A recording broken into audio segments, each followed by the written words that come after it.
Je vais vous partager 5 habitudes où si vous les mettez en place dans votre business, vous allez faire un x5, x10, x20, x100 dans votre aventure entrepreneuriale en termes de résultats. L'idée qu'il faut comprendre déjà, c'est quoi une habitude? Une habitude, c'est une pensée que vous avez entretenue au fur et à mesure des jours, des semaines, des mois, des années, qui vont pouvoir créer certaines croyances. Et ces certaines croyances vont ensuite vous faire des actions ou alors ne pas vous en faire faire. Et l'idée, c'est qu'il y a des habitudes qui vous amènent au succès. Il y a des habitudes qui sont successful et des habitudes qui vont être complètement destructrices.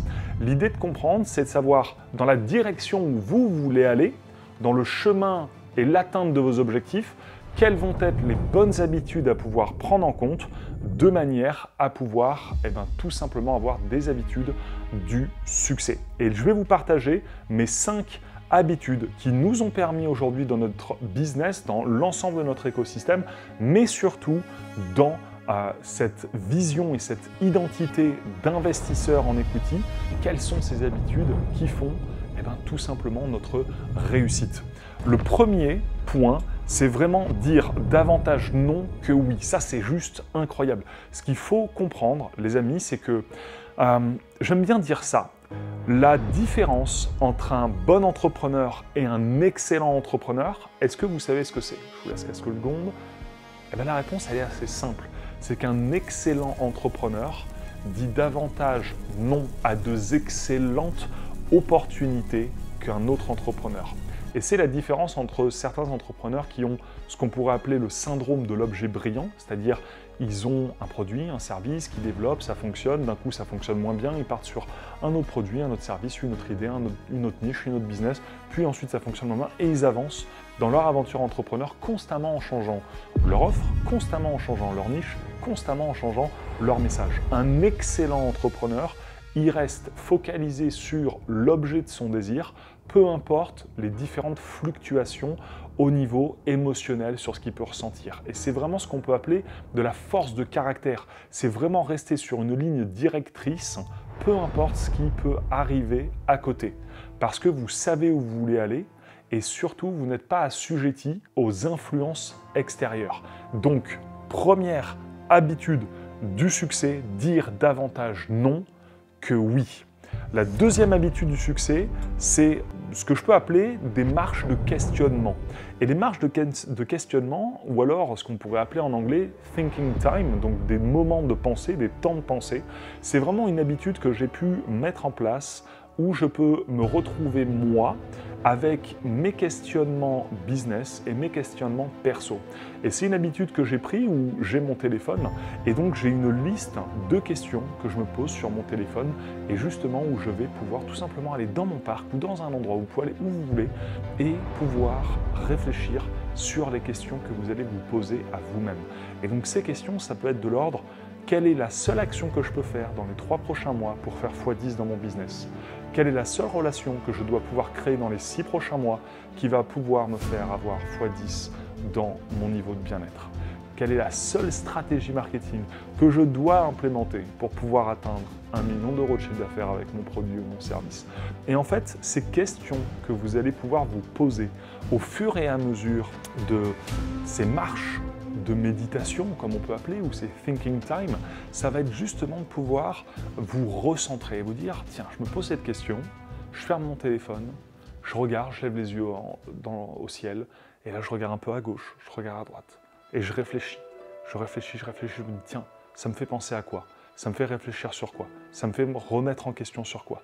Et en fait, toutes les pensées qui vont émerger à la suite des questionnements que vous dites, vous les écrivez, soit sur votre téléphone, soit directement vous les enregistrez en vocal ou vous envoyez un message perso, ça peut être sur WhatsApp, moi je fais ça aussi, soit vous pouvez l'écrire directement dans un carnet. Ça c'est vraiment une habitude, le thinking time, qui m'a permis de pouvoir tout simplement passer à une nouvelle qualité de vie. Parce que, rappelez-vous cette phrase, vraiment c'est hyper important, la qualité des questions que vous posez va induire la qualité de votre vie. Et on peut même l'inverser. La qualité de votre vie dépend de la qualité des questions que vous vous posez. Les questions viennent d'où? Viennent des pensées. Les pensées engendrent ensuite des actions, des croyances, des modes de fonctionnement. Si vous arrivez à pouvoir contrôler ce qui se passe là-haut, vous arriverez à contrôler ce qui se passe ensuite dans le matériel, dans la matière, dans vos actions au quotidien. Le troisième point, c'est des séances de deep work focus dans le bureau avec l'équipe. Ça a été incroyable. C'est-à-dire qu'avec l'équipe, on se réunit une fois par semaine, généralement c'est le jeudi, et on fait ce qu'on appelle un deep focus work, c'est-à-dire on vient avec une grande problématique qu'on a dans notre business ou dans l'ensemble de notre écosystème, et on ne sort pas du bureau tant qu'on n'a pas résolu ce challenge ou ce qu'on doit pouvoir mettre en place. Et l'idée, c'est vraiment super parce qu'on arrive à rentrer dans un schéma de cerveau collectif et de se dire « Ok, voilà la problématique, qu'est-ce que toi tu penses ? Qu'est-ce que toi tu penses? Qu'est-ce que moi je pense? Comment on confronte les idées? Qu'est-ce qui est vrai? Qu'est-ce qui n'est pas vrai? C'est quoi nos peurs? De quoi on a peur? De quoi toi tu as peur? Qu'est-ce qui peut arriver? Qu'est-ce qui peut foirer? Qu'est-ce qui peut réussir? Et donc vraiment mettre tout ça carte sur table par rapport à la problématique que vous avez va grandement accélérer l'ensemble de vos chances de pouvoir réussir parce que vous allez vraiment pouvoir implémenter vite. Et je le répète encore, un autre exemple du succès, quelle est la différence entre un bon entrepreneur et un excellent entrepreneur? C'est sa capacité de réduire l'idée et l'action. Un excellent entrepreneur, c'est quelqu'un qui, dès qu'il y a une idée, il l'exécute le plus rapidement possible. Alors qu'un entrepreneur moyen, justement, il va laisser procrastiner cette idée. Un excellent entrepreneur qui sait que c'est la bonne action à pouvoir mettre en place va tout de suite l'implémenter.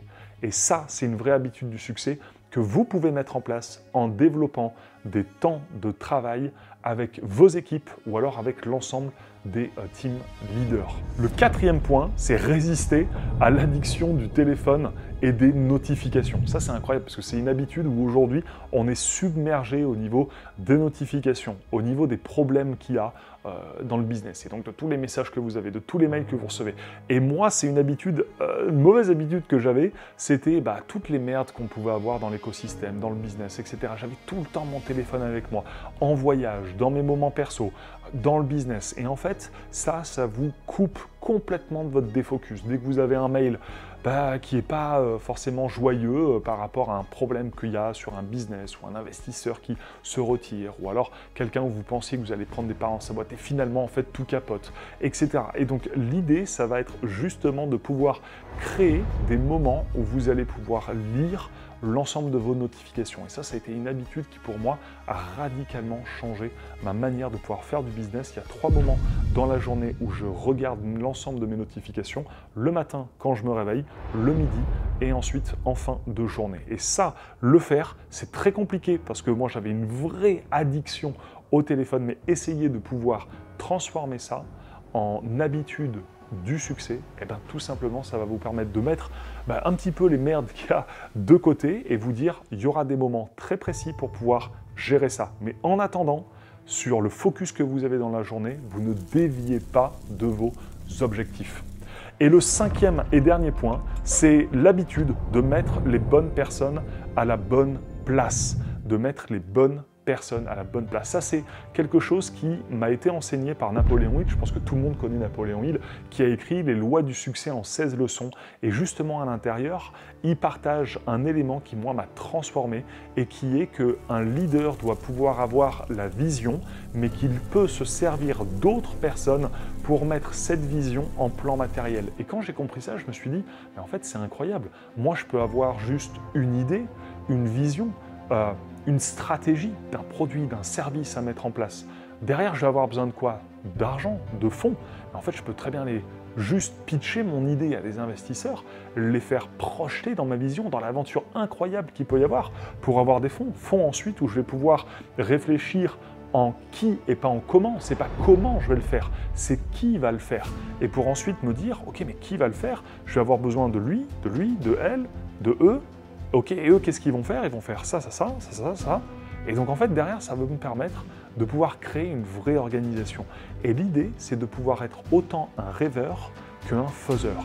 L'idée, c'est vraiment de pouvoir rentrer dans des grandes visions business qui vont pouvoir créer des innovations en termes techno ou alors des innovations en termes stratégiques et pour vous ensuite d'avoir la maturité émotionnelle de vous dire tout simplement, il faut que je sois aussi un faiseur et que j'arrive derrière à pouvoir mettre les bonnes personnes à la bonne place. Et ces habitudes m'ont complètement révolutionné au niveau de mon business et c'est ce qui nous a permis aujourd'hui de faire un x5, x10, x100 sur l'ensemble de notre écosystème et c'est ce qui vous permettra également de le refaire. Donc pour résumer, la première habitude, c'est dire davantage non que oui.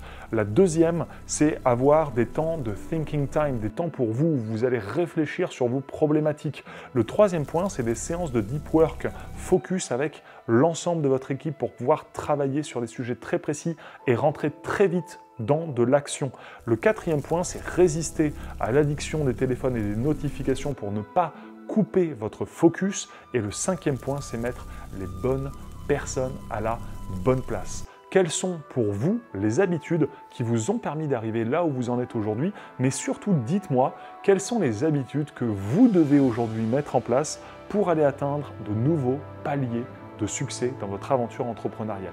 Si vous voulez aller plus loin, sous cette vidéo, on vous a mis un lien d'inscription à la keynote sur comment créer des écosystèmes de business scalables, valorisables et vendables, qui va vous permettre de vraiment comprendre l'ensemble de ce monde d'equity, les trois mondes business qui nous composent, le monde de la startup, le monde des corpos, le monde du web entrepreneur, mais aussi comprendre ces mécaniques de business cash flow, business cash out. Tout ça est expliqué dans la keynote. Vous pouvez la voir en cliquant juste en dessous. Et si ça a résonné avec vous, je vous inviterai à prendre un appel avec moi pour voir si vous pouvez tout simplement raisonner avec notre programme d'accompagnement Equity Mastermind.